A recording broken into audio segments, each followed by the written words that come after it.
The sky over Verilia never darkened. It shimmered in perpetual twilight, lit by orbital billboards, plasma rails, and the ever-buzzing paths of interstellar ships weaving between glass towers. From his perch high above the Archean district, Jalen Cross sat wrapped in a thermal blanket, watching the river of lights beneath him flicker and flow. He should have felt odd. Verilia was the pinnacle of civilization, the galactic hub, home to a million species, every wonder of science and trade at his doorstep. But right now, he felt like he was watching it all from the bottom of a grave. He coughed hard, clutching his chest. His body had become a stranger to him, fatigued, slow, weak. For the last 8 days, he hadn't been able to work, barely able to walk. His apartment's AI system, Lucid, had already run diagnostics, nutrient checks, even full genome scans. Health status nominal, it chirped in its soft monotone. No infection detected, condition unknown. That's comforting, Jalen muttered, brushing sweat from his brow. It's always nice to be dying of something nobody understands. Lucid predictably didn't answer. He looked out at the city again. Below, on the hover walks, people, human Seraph Bylection, moved with purpose. He hadn't left his flat in over a week. Isolation settled over him like a second skin, the loneliness gnawed harder than the pain. Lucid, he said hoarsely, send for someone real, not a hologram. I want a doctor, a real one. A pause, then in its usual robotic calm, Lucid replied, request acknowledged. Interspecies Medical Coalition contacted, nearest specialist en route. Jalen leaned back against his chair and closed his eyes, not expecting anything but another clinical suit with keen sympathy and a data pad full of bad news. But hours later, when the security door hissed open, he was met with something far from expected, and someone even further. The moment the door slid open, Jalen's heart skipped a beat, not from fear but something entirely more primal. Framed in the soft glow of the hallway stood a figure tall and feminine unlike anyone he had ever seen. She wasn't human. She wasn't like any of the usual medical androids or drone-suited specialists either. She stepped inside with graceful confidence, her every movement smooth and fluid like she had trained in 100 gravity zones. Her fur, yes, fur, was a vibrant deep orange, short and sleek across her toned arms, longer and fluffier around her tail which swayed gently behind her. A thin white medical coat, tailored and belted at the waist, wrapped her figure perfectly, highlighting the subtle curves of her hips and the strength in her shoulders. Her amber eyes glowed faintly in the dim apartment light, their slitted pupils scanning him with a curious sharpness. She was wearing a headset clipped at the base of one tall, expressive vulpine ear. Jalen Cross, she asked, her voice rich and smooth, a low purr beneath the words. He blinked, struggling to sit up straighter in the chair, suddenly very aware of the way he looked, sweaty, pale, draped in a blanket like an invalid. Yeah, that's me. She gave a slight nod and stepped further in, her bare, padded feet making no sound on the floor. I'm Taliva, she said, unclipping a slim scanner from her belt. Tally, if you prefer, I'm an adaptive species specialist with the ISC. Your AI flagged your case as an anomaly. Jalen tried to sit up fully and failed, his body groaned in protest. You're not what I was expecting. A slight smirk pulled at the corner of her lips. Most humans aren't used to seeing doctors with fur, you'll manage. Tally stepped close, the faint scent of her, some blend of ozone and wild flora stirring in the air between them. She pulled a small retractable table over beside him, setting up her medical kit with practiced ease. You always make house calls, Jalen's voice cracked. Tally chuckled softly, eyes fixed on her equipment, only for the interesting ones. Jalen swallowed as Tally leaned closer, lifting a scanner and waving it methodically across his torso. The device emitted a soft humming sound, blue light pulsing along its length. Her fingers brushed against his collarbone, light, professional, but he couldn't ignore the tingling warmth that followed her touch. Heart rate elevated, Tally noted aloud, glancing down at the data as it streamed into her wrist display. She arched a brow, her amber eyes flicking back to him with playful suspicion. Is that from stress or something else? Jalen coughed, though there was nothing in his throat. Probably stress. She murmured, unconvinced. She moved around to scan the side of his neck, her breath brushing his cheek, her tail swaying once, slow and deliberate. Jalen forced himself to stare at the wall. He wasn't dying of some incurable disease, he was being murdered by awkwardness. Tally stepped back, her tone shifting. You've got a fluctuating biosignature. He blinked, a what? She adjusted the scanner. Your cellular rhythms are unstable, not decaying exactly but erratic, like your body is trying to overwrite something. Jalen squinted, that doesn't sound good. It's not, she said simply. But it's not cancer, not viral, not bacterial, not even parasitic. It's something new. Jalen groaned and sank back against the chair. Wonderful. I've got some brand new disease nobody understands. Tally didn't answer right away. She tapped a command into the scanner and waited for a readout. Her expression darkened slightly. You're undergoing internal molecular mutation, but it's not random, she said. It's directed. Jalen's brows drew together. What does that mean? It means something is rewriting your body on purpose.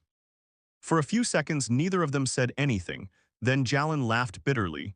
Great, maybe I should have just let the AI bring a hologram after all. Tally smirked again, her tone warming.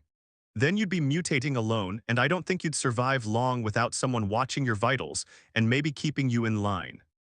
Jalen looked up at her, really looked at her. Beneath the smirk there was something else, not just confidence, not just intelligence, but empathy, and he realized something he hadn't felt in days, hope. Tally worked in silence for the next few minutes, her fingers moving swiftly across the hollow panel as streams of data scrolled beneath her hands. Jalen watched from his chair, shifting uncomfortably every now and then as a pulse of heat rippled through his chest, a deep, unsettling burn that left him breathless. She noticed. You feel that? She asked without looking up. Jalen nodded slowly. It's been happening more often, feels like fire under my ribs. That's your cellular lattice reacting, she said, frowning. Whatever is altering your biology, it's pushing harder. It's almost like it's testing you. He stared at her, testing me, as in seeing if I can survive. Exactly, Tally's eyes met his again, but you're not going to face it alone.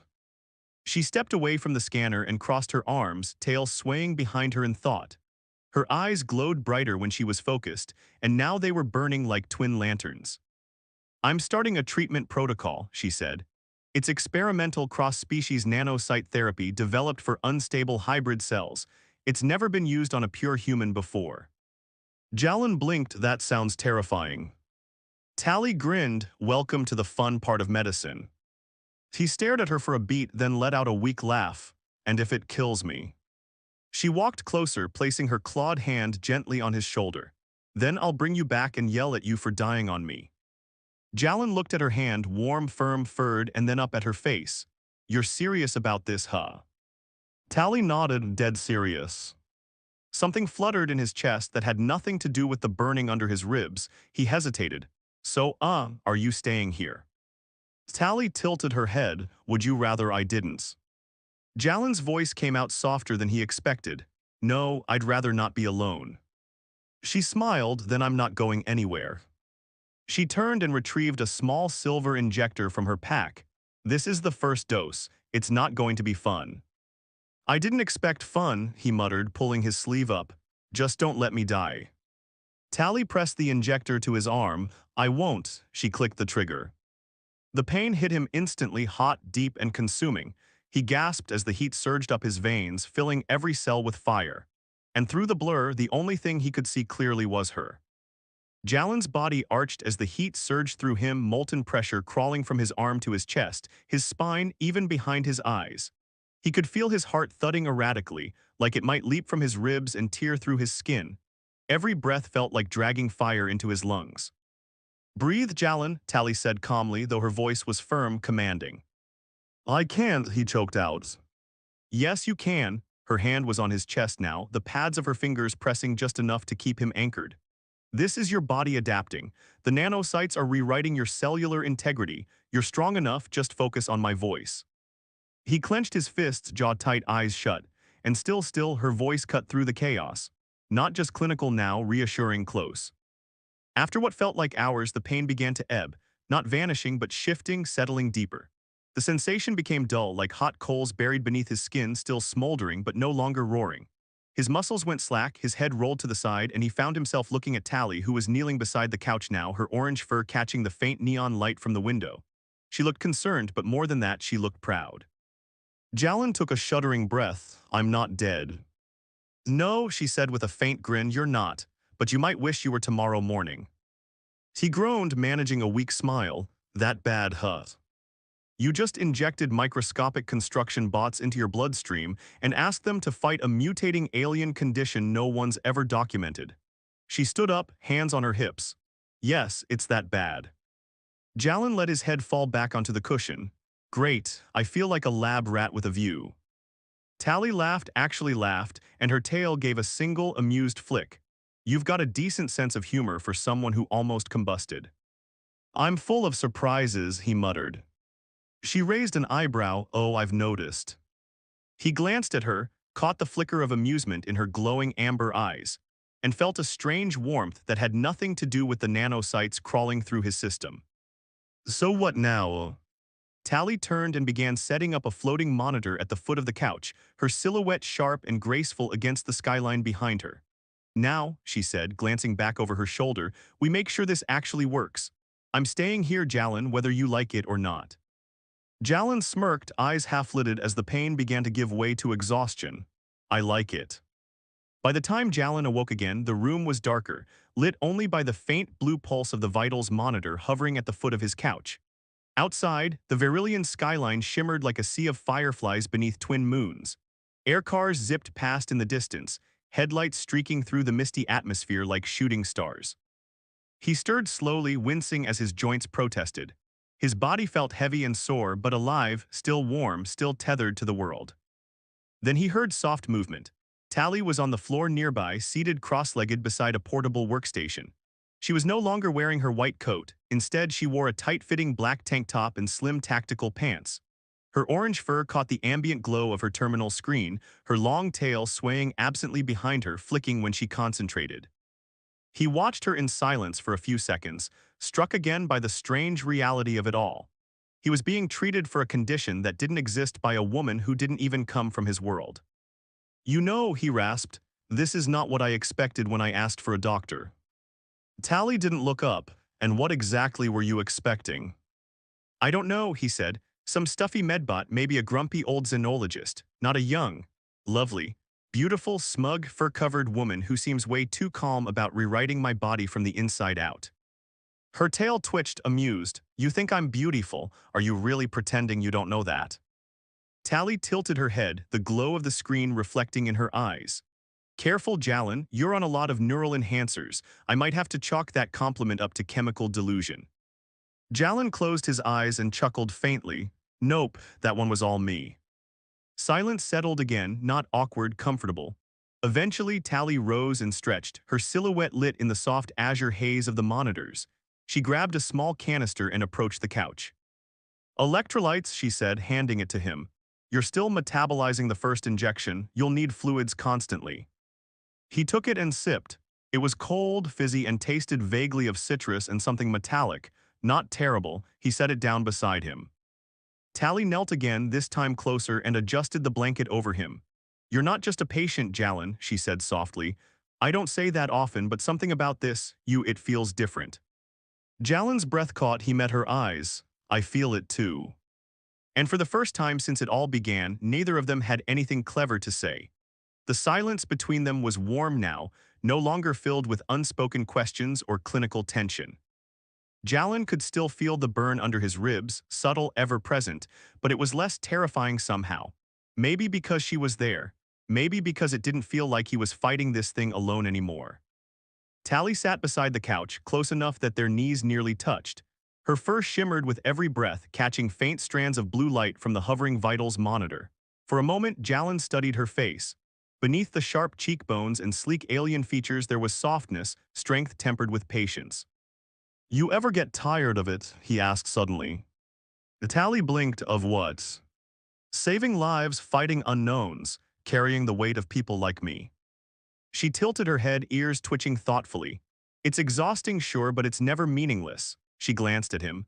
Most of the time my patients are too far gone. I give them comfort, not cures, but you, she paused, you might actually pull through, that's rare. Jalen exhaled. Well, that's one way to make a guy feel special. Her lips curled into a soft grin. You just haven't figured it out yet. Before he could respond, a spike of pain flared through his chest, sharp enough to make him hiss and clutch the edge of the couch. Tally was instantly alert, grabbing her scanner and running it over his torso. Easy, she said, her voice low but focused. Just a reaction wave. Your cells are hyperprocessing the nanocyte bindings. It's good, means the treatment is still spreading. He gritted his teeth. Hurts like hell. I know, she set the scanner down and did something unexpected. She reached for his hand. Her paw-like fingers, warm and furred, wrapped around his own. You're doing better than most would, just breathe. The touch wasn't clinical, it wasn't just reassurance. It was real personal. He squeezed her hand gently, anchoring himself to it like a lifeline. Tally didn't pull away. Jalen let his head rest back, breathing through the pain, watching her amber eyes. He wasn't sure when the moment would end, but for now it was enough. More than enough. Morning in Verilia wasn't marked by a sunrise. It was a programmed shift in atmospheric tint. The city's artificial daylight gradually brightened to match the working hours of its mixed-species population. Jalen woke to the faint hum of cleaning drones sweeping along the outer window and the soft chime of Tally's workstation booting up. His body still ached, but it was manageable now, a dull burn instead of sharp fire. He sat up slowly, surprised that his arms didn't tremble like they had before. It felt like progress. Across the room, Tally stood at the small kitchenette, dressed in a snug black top again and wearing one of his spare hooded jackets, several sizes too big for her but rolled at the sleeves. She looked strangely at home as she poured something steaming from a chrome kettle. "You're up," she said without turning. "Barely," Jalen croaked. "What time is it?" "Late enough that your AI threatened to trigger a wellness alert if you didn't speak soon." Jalen groaned. "Lucid's a snitch." Tally chuckled, turning and walking toward him with two mugs in hand. She passed him one and sat on the edge of the couch, close enough that her tail flicked lazily over his foot. He raised an eyebrow. "You made coffee." "Something like it. Felines drink it too, you know, just our version has bite." He took a cautious sip. It was bold and earthy with a spicy undertone that spread heat down his throat. He winced. "Yep, that's got claws."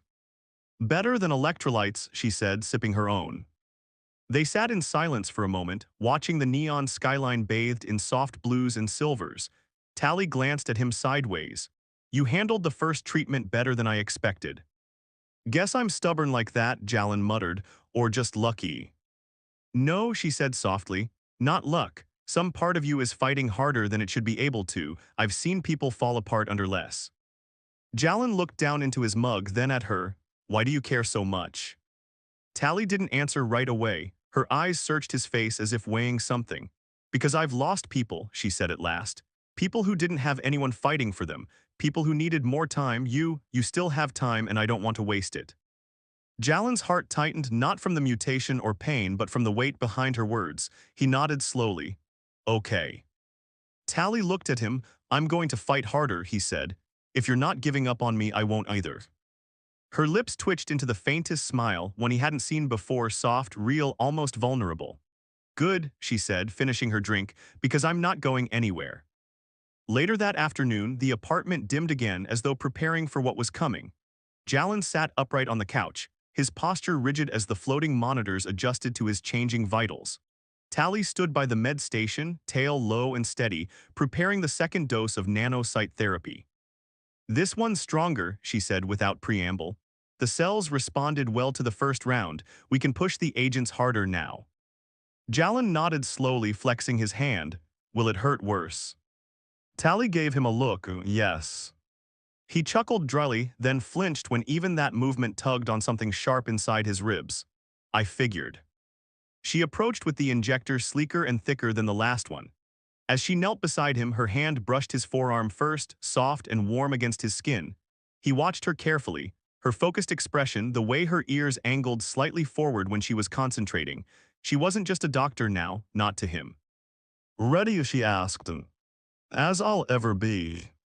With a quick hiss, the needle bit into his shoulder and the fire began again. Jalen clenched his fists, hunching over as the sensation spread, sharper, faster, more vicious than before. He felt like his bones were being hollowed out and refilled with something molten. His breath came in short bursts, each inhale harder to hold onto than the last. Tally didn't leave his side. She stayed crouched, one hand gripping his arm, the other adjusting his vitals through her wrist device. Her face remained calm, but her grip tightened as the nanocytes reached his nervous system and his body shook violently. "You're all right," she whispered, moving closer. "Breathe through it, just hold on." Jalen groaned through clenched teeth, his skin slick with sweat, muscles trembling. "Why does it feel worse?" he gasped. "Because the nanocytes are challenging the mutation now," she replied. Your body's fighting back instead of just adapting. It's progress even if it hurts like hell. He let out a choked laugh, sweat dripping from his brow. You've got a weird definition of progress. Tally leaned in, her voice soft against his ear. Then let me rephrase it. She brushed her hand against his cheek, and for just a second the pain dulled. You're surviving. And somehow, those two words steadied him more than the drugs ever could. The storm passed slowly. Hours dragged on as the second dose coursed through Jalen's body, waging war at the molecular level. He drifted in and out of consciousness, feverish and burning, his mind barely tethered to the real world. But each time he surfaced, one thing remained the same: Tally was there. She didn't leave his side once. She dimmed the lights, spoke in a soft voice when she gave updates to Lucid, and moved around the apartment with careful precision, never far, always watching. Every step she took, every adjustment she made to his hydration levels or vital stabilizers was fast and fluid, like she'd done this 1,000 times. But when Jalen groaned or whispered her name in a half-lucid daze, her touch would soften, her ears tilting toward him instinctively. Around midnight, she pulled a chair close to the couch and sat back with a quiet sigh, rubbing at her neck with one hand. Her fur looked ruffled, tired, and even she seemed to show the toll of the day in the slouch of her shoulders. Jalen stirred, eyes cracking open to see her silhouette outlined in the soft light from the city beyond. Tally, he whispered hoarsely. She was beside him in an instant. I'm here, she murmured, brushing the sweat from his temple. You're stable, still burning up, but the nanos are doing their job. His eyes fluttered half shut again, but not before he caught the expression on her face. It wasn't the practiced neutrality of a physician. It was worry, real, quiet, and heavy. You always like this with your patients, he rasped. Tally didn't answer immediately. Then, in a voice so low it was almost lost in the hum of the vitals monitor, she replied, No, never like this. Jalen's heart thudded once, too loud in his ears, but he said nothing. He didn't need to. She sat back down, this time not in the chair but on the floor beside him, her back leaned against the couch, her tail curled near his leg. Not quite touching, but close enough that he could feel its warmth through the blanket. They didn't speak again that night, but the silence said enough. Jalen woke with a start. For a moment he forgot where he was. The faint buzz of the vitals monitor, the whisper of air cycling through the purifier vents, the distant sound of hover cars moving through Verilia's sky lanes, all of it felt unfamiliar.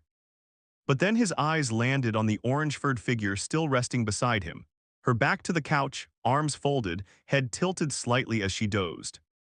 Tally, she had stayed, not a dream, not a hallucination, reality. He shifted slightly, surprised to find his muscles responding more easily than the day before. His body still ached, but the fire was fading dimmer now, more like coals than flame. He took a deep breath and didn't wheeze. Progress. Tally stirred as if sensing the change. Her ears twitched and she opened her eyes slowly, blinking in the low morning light. Hey, she said, groggy, her voice raspier than usual. You're awake. Jalen nodded and still breathing. Tally sat up, stretching her arms overhead. Her shirt rode up just slightly, and he caught a glimpse of toned, fur-covered midriff before looking away. She didn't seem to notice. Good, she said, because I wasn't done with you yet. He smirked, charming as ever. She gave him a sleepy grin, then stood, brushing down her fur. Vitals are looking better. Temperature's down, oxygen levels have stabilized. I'll run another scan, but you might have made it through the worst of it. Jalen stared up at her. You really think I'm improving? Tally looked down at him with something brighter than amusement in her eyes. I know you are. She grabbed her scanner, tapped in a few commands, and ran the device slowly across his chest. The familiar blue light swept over his skin, and the diagnostic display shimmered above it, projecting internal structures and biofeedback in a translucent wave. Jalen watched her watch the data. Her focus was absolute, but this time the corner of her mouth curled into a faint, pleased smile. What is it? He asked. Tally lowered the scanner and folded her arms. The mutation is retreating, not just paused, it's revering. The nanocytes are forcing it into remission faster than I projected. Jalen exhaled in disbelief, so I might actually live. She leaned against the med station, arms crossed, tail twitching. You're too damn stubborn to die, Jalen. He couldn't help it, he smiled. A real one this time, not the tired, forced half-grins he'd managed before. Guess I wanted to see what happens next, he murmured. Tally's amber eyes flicked toward him, and in that quiet moment, something between them solidified. a thread that had been weaving its way silently through every look, every touch, every joke. This wasn't just a recovery, it was becoming something more. Later that day, Tally insisted Jalan try walking again. With cautious movements and a few groans of protest, he pulled himself to his feet. The soreness was real, but it didn't buckle him. He wasn't shaking. He wasn't dizzy. "See," Tally said from beside him, watching closely.